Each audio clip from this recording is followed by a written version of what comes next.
Emperor Taizong is considered by many to be one of China's greatest emperors, as the man who built the golden age of the Tang Dynasty. But did he really do it all on his own? As the saying goes, behind every great man is a great woman. For Emperor Taizong, that woman was Empress Wende, the first living empress of the Tang Dynasty, born from the noble Zhangsun family. Previously, we talked about several other famous women of the Tang Dynasty, from the female emperor Wu Zetian to the brilliant scholar official Shangguan Waner, and the political strategist Princess Taiping, and even the corrupt Princess Anle. However, before all of these women, Empress Wende shaped history in a completely different way. In an interesting contrast, she did not seek power for herself. She was not a ruler who demanded a throne, but a mirror that allowed the emperor to see his own flaws. She is remembered today as the virtuous empress of 1,000 years, 千古贤后. In a world where the imperial harem was often a theater of political infighting and competition for favor, she maintained an environment of stability through her own virtue and her refusal to allow her own family to monopolize power. Hey everyone, and welcome to Tea with Amy. Today we tell the story of Empress Wende. She was the empress of Emperor Taizong, and she was a stabilizing force of the early Tang Dynasty court. Empress Wende was born in 601 CE during the Sui Dynasty.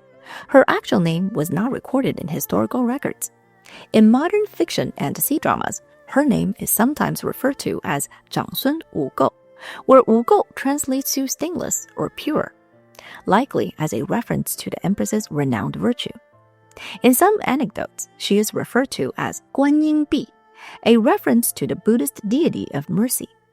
For this video, let's refer to her as Lady Zhangsun.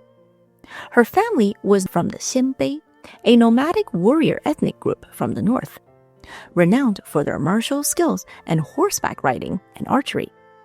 Her ancestors was believed to be the Tuoba imperial family of the northern Wei dynasty, who later changed their family name to Zhangsun.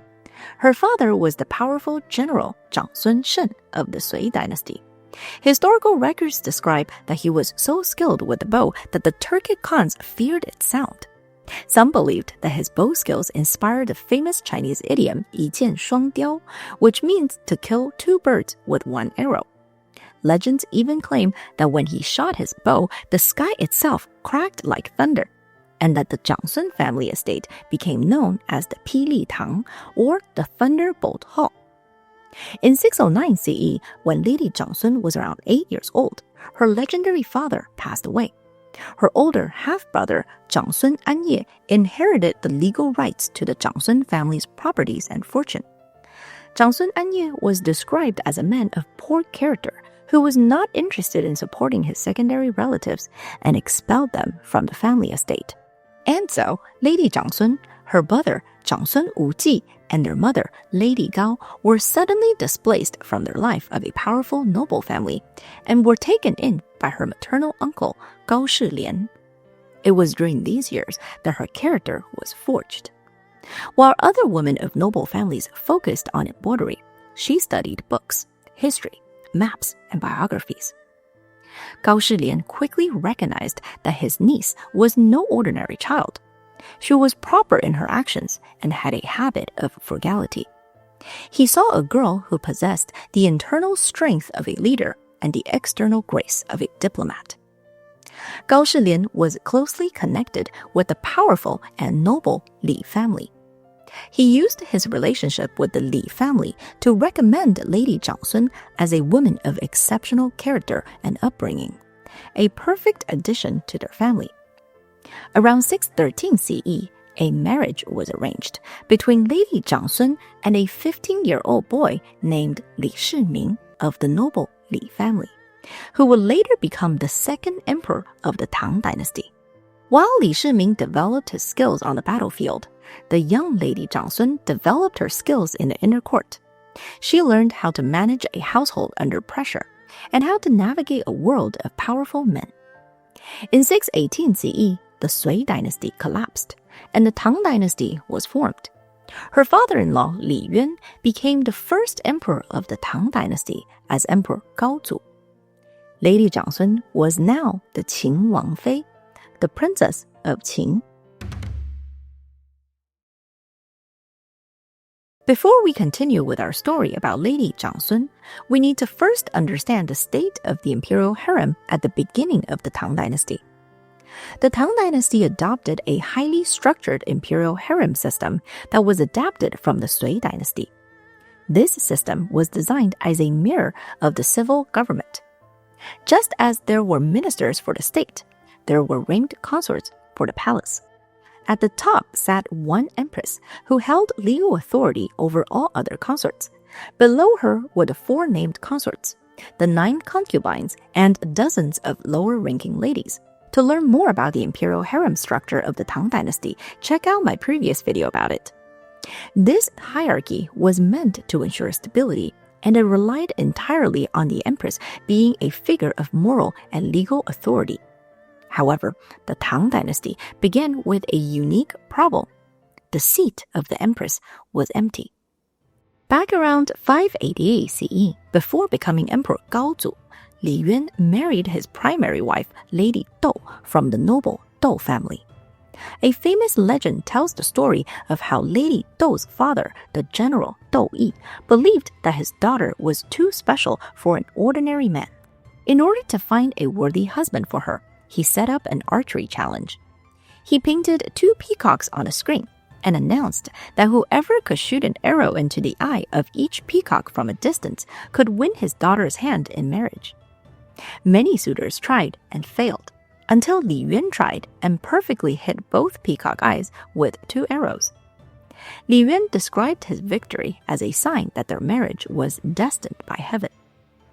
While most marriages between noble families of this time period were political in nature, some accounts describe the marriage between Li Yuan and Lady Dou as a loving relationship.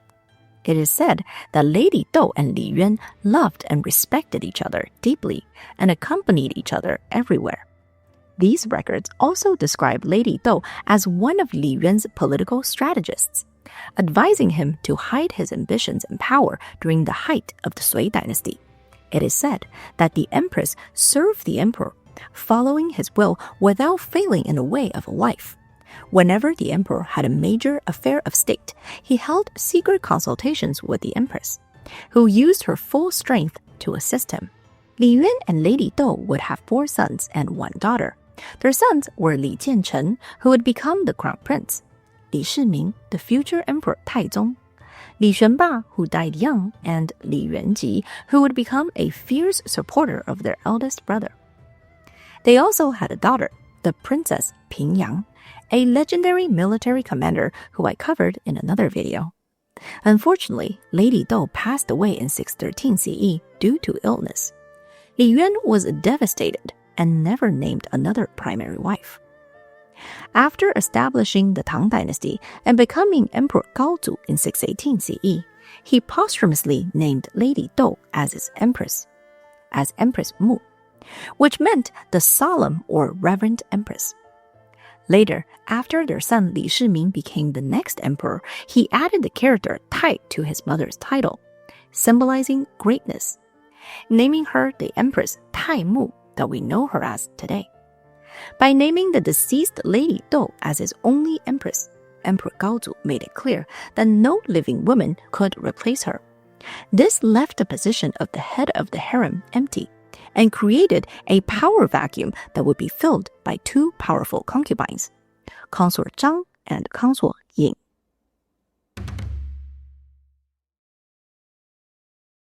It was within this unstable inner court that Lady Zhangsun found herself on an invisible front line. While her husband was away fighting battles for the Tang Dynasty, she was trapped in a palace with powerful consorts who wanted him dead. The background of Consort Zhang and Consort Yi are not clearly documented, but they appeared to have entered the palace in 618 CE, the very year the Tang Dynasty was founded. It is believed that they were the daughters of former Sui Dynasty officials who had surrendered and were offered to secure their family's status in the new dynasty.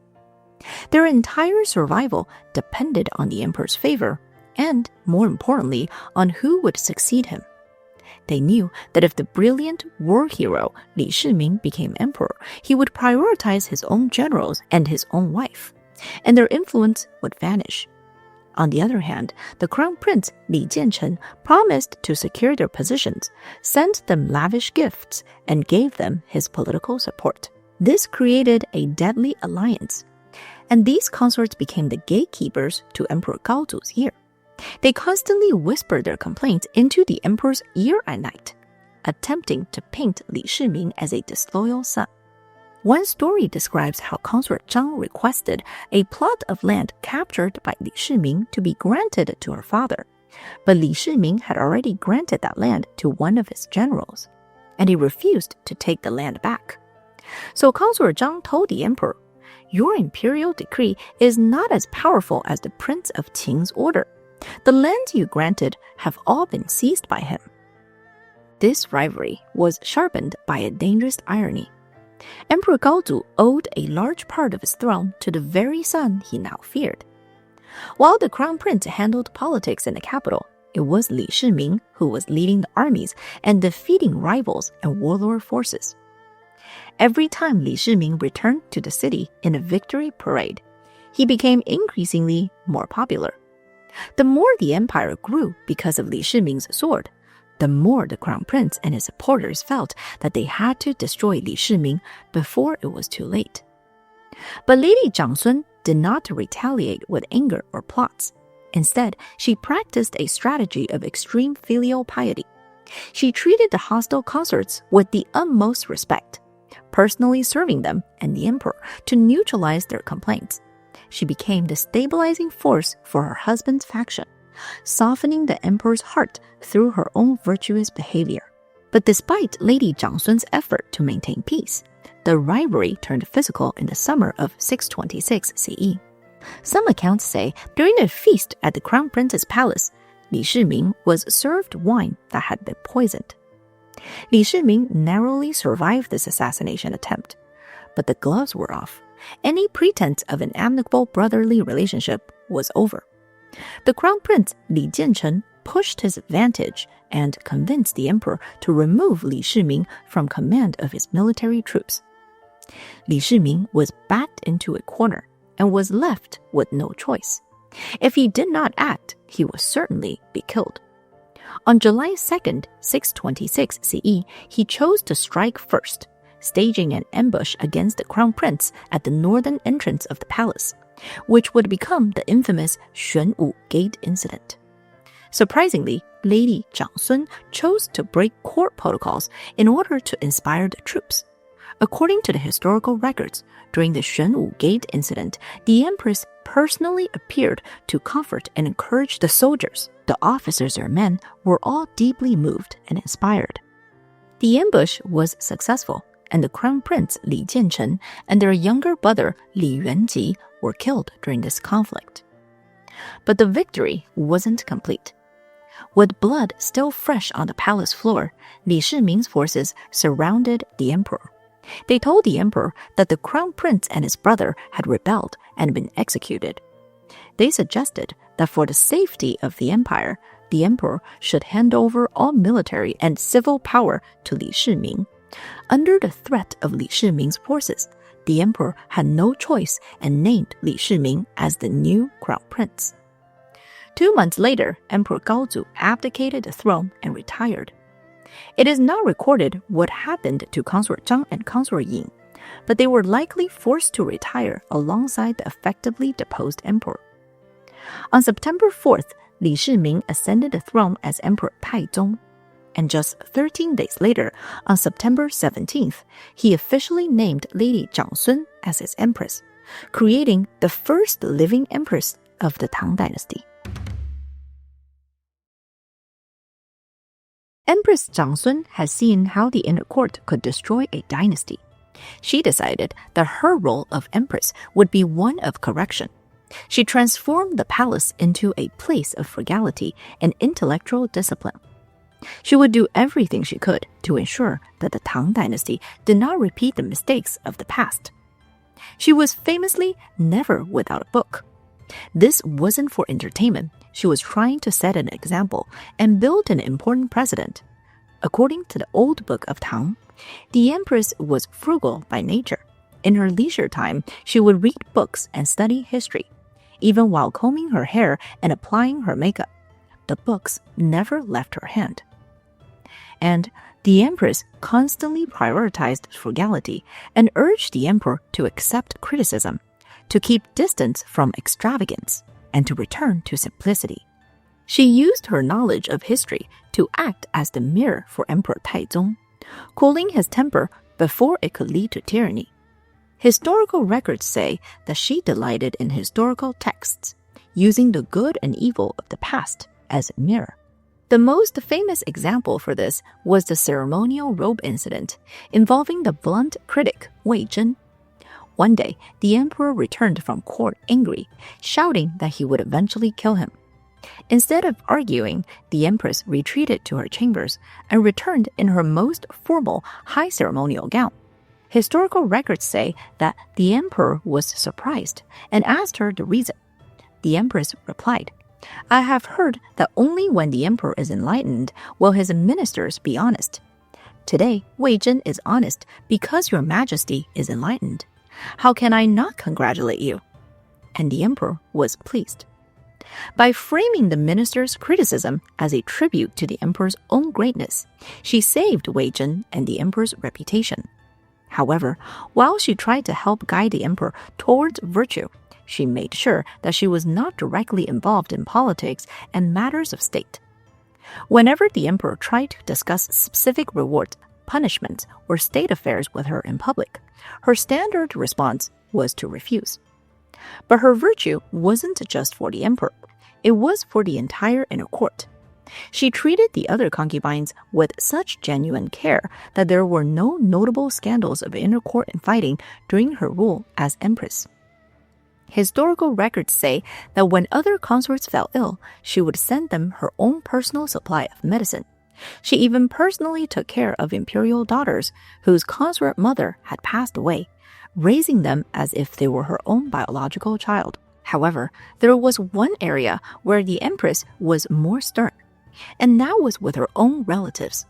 She lived in constant fear of her own family seizing power that didn't belong to them. She repeatedly objected to the emperor's attempt to promote her brother, Zhangsun Wuji. When the emperor insisted on making him a chancellor, she wrote a desperate plea.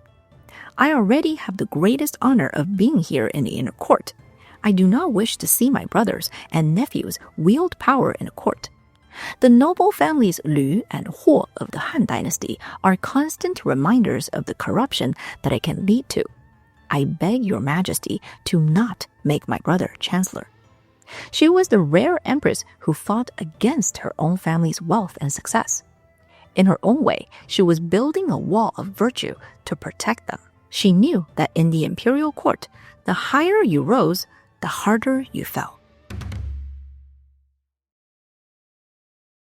Empress Zhangsun gave birth to 7 children. Li Chenqian was the eldest son and was named the crown prince. Li Tai was the second son, scholarly and openly favored by their father. Li Zhi was the third son, described as gentle and kind. Among their daughters, Princess Changle was the eldest.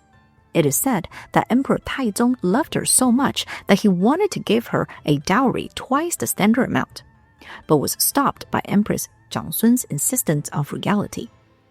The second daughter, Princess Chen Yang, unfortunately lived a life of scandal and was actually the inspiration for the fictional Li Yanle and drama The Long Ballad, which I covered in another video. The third daughter, Princess Jingyang, was said to have inherited her mother's peaceful temperament, but she tragically died around 12 years old. And then there was the youngest daughter, Princess Xingchen, who was famously buried with the honors of an empress, even though she was just a princess. By 634 CE, following the birth of her youngest daughter, Empress Zhangsun's body was beginning to fail. She had long suffered from a chronic respiratory condition known as qiji, which modern historians believe was a form of severe asthma. In the summer of 634 CE, at the Zhouchen Palace summer retreat, the empress became gravely ill. Worried, Emperor Taizong did something unprecedented. He abandoned the retreat and rushed the empress back to Chang'an, indicating that the empress's condition had become serious. In 635 CE, Empress Zhangsun's mother, Lady Gao, passed away. As a part of the standard practice of mourning, the empress was involved in an exhausting ordeal of fasting and ritual, which was believed by some to have triggered a terminal decline in her own illness.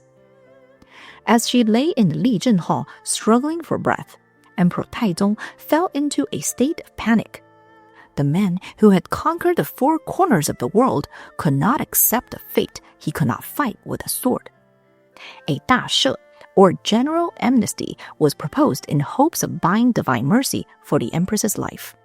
But the empress refused to let the emperor's love corrupt his justice. She told the emperor that his duty to the law was higher than his duty to his wife, and that a general amnesty should never be used for personal gain. According to the historical records, the empress said, "Death and life are matters of fate, not something that could be bargained by human efforts. If divine merit could actually extend life, I have not committed evil. If doing good deeds does not extend my life, then what is the point of begging for it? A general amnesty is a serious matter of the state. One must not disturb the laws of the empire for the sake of a single woman." Even on her deathbed, she was worried about her family becoming a problem for the empire. She did not ask the emperor to take care of her family. Instead, she begged him to keep them away from power. She believed that the only way to protect her brother, Zhangsun Wuji, was to keep him out of the crosshairs of court politics. She told the emperor, "As for my own family, do not put them in positions of real power. It is enough for them to simply hold honorary titles as my relatives. They will be fortunate if they can keep their status without the burden of power." She also gave the emperor her final advice. "I wish for your majesty to cherish virtuous men while keeping distant from flattery, to always accept honest criticism while ignoring slander, and to reduce excessive labor while avoiding the waste of luxury." On July 28, 636 CE, Empress Zhangsun passed away. Her final request was for a simple burial. She wanted no jewels, no extravagance, only using wood and clay to spare the people's labor. Emperor Taizong wept before his court. "She was always able to correct me and make up for my own shortcomings, and I will never hear her wise words again. I have lost my greatest partner, and my heart is filled with sorrow." After her death, Empress Zhangsun's secret legacy was discovered. In her final days, she had produced her most significant intellectual contribution, the 女则, or Examples for Women. This was a compilation of biographies of ancient women that she had found either worthy of imitation or warnings to avoid. It analyzed the success and failures of famous women in history, especially criticizing the corruption and undeserved power of imperial in-laws. She had written this in secret as a reminder and a guide for her own conduct, and not as admonition for others. Emperor Taizong himself praised this work by claiming, "The Empress's book is enough to set a standard for 100 generations. I understand that her death cannot be changed, and my grief serves no purpose. But now, when I enter the palace, I no longer hear her corrective words. I have lost a great partner, and I cannot forget her." After her death, Emperor Taizong granted her the posthumous title of Wende, with Wen referring to civil or cultured, and De representing virtue, formally naming her the cultured and virtuous empress. She died as she had lived, a scholar of virtue and propriety, who used her final breath to try to ensure that the Tang Dynasty would remain a land of laws, even in her absence. With the passing of the Empress Wende, a light went out in the heart of the Tang Dynasty court. Emperor Taizong did not just lose a wife, he lost his moral compass. For the rest of his reign, he would remain in a state of eternal mourning, refusing to name another empress. Before her death, many imperial tombs were massive, earthen mound structures. Empress Wende had viewed these as a waste of resources, which led to her request for a simple burial. But a simple burial could not satisfy Emperor Taizong's need to honor her. So he found a loophole. He would use a mountain. By tunneling directly into the solid rocks of Mount Jiuzong to create the burial chamber, he claimed he was fulfilling her wish for a simple grave that did not require building a massive imperial tomb. Ironically, the scale was anything but simple. What started as a single tomb for a beloved wife eventually expanded into the massive Zhaoling Mausoleum complex, which would become one of the largest imperial burial grounds of the Tang Dynasty. Emperor Taizong missed his empress so much that he built a high observation tower, the Chenguan, from where he could see the place of her burial from the imperial palace. He was so consumed by this ritual that he would drag his ministers up the tower to weep with him. However, this obsession eventually drew a sharp rebuke from one of the critics the empress had spent her life protecting, Wei Zhen. In a famous exchange known as Wangling Huiguan, the emperor asked the minister if he could see the beauty of the empress's tomb from the tower. Wei Zhen pretended to not be able to see it, claiming that he could only see the Xianling, the tomb of the emperor's father, attempting to remind the emperor that he should not dwell on the empress's death. The emperor wept and had the tower demolished. Without his mirror to steady him, the emperor's judgment began to waver. In his grief, his affection for his children became unbalanced. He openly favored her second son, Li Tai, which made the eldest son and crown prince, Li Qianchen, feel abandoned and insecure. In 643 CE, this overindulgence backfired, and a succession crisis broke out between the two brothers. In a desperate play for power, the crown prince launched a failed coup against the emperor, resulting in the exile of both Li Chenqian and Li Tai. Left with no other choice, the emperor turned to Li Zhi as the next crown prince. This paved the way for Li Zhi to later become the third emperor of the Tang Dynasty as Emperor Gaozong. The empress had warned that virtue is more important than power, but in her absence, her children became lost in the very luxury and ambition she had fought to suppress. Back in 637 CE, just 1 year after the empress's death, a young girl named Wu Zhao, who would later be known as Wu Zetian, entered the harem as a low-ranking concubine at the rank of Cai Ren. While Empress Wende represented the civil and virtuous power of restraint, Wu Zetian represented the rise of raw ambition. The standard of virtue started to give way to the standard of power. Now, remember how Empress Wende had tried to keep her family out of positions of power to protect them?